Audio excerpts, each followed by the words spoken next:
I don't think that my mum is worth responding to directly because, as I said in the first time I started speaking about this with colleagues from the BBC, she's too far gone to change her mind. The only thing you can do is try and convince other people to step away from what she's advocating for.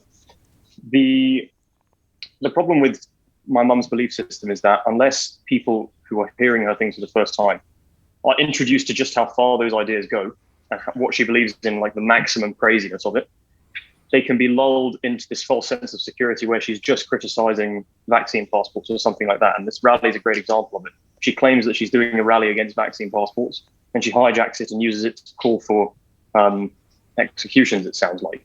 So I'm used to this as far as her ideas get. They get very crazy. And I've always told people the best way to detox someone who's starting to say, hey, I'm listening to this person, is to say, okay, have you heard the full extent of what they say? Because they don't just talk about this. I'm inundated over the course of the past 2 months since I told my mum I was getting the vaccine myself.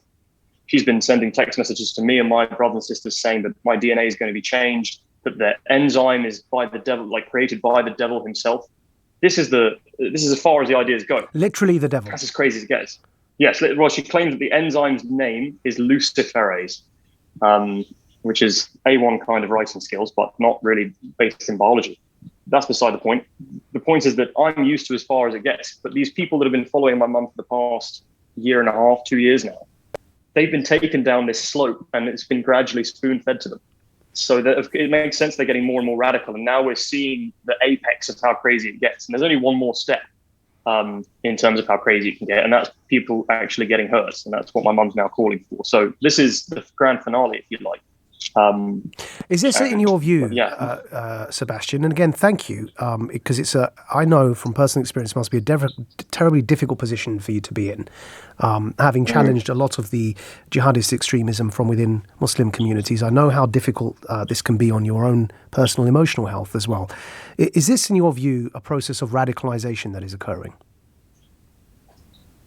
Yes, and it's interesting because I've seen growing up, I watched my mum get more and more radicalized. Now, what's interesting about conspiracy theories as opposed to, I suppose, systemized radicalization like you would see in terrorist groups on the right or the left, is that the radicalization doesn't really happen from any particular leader.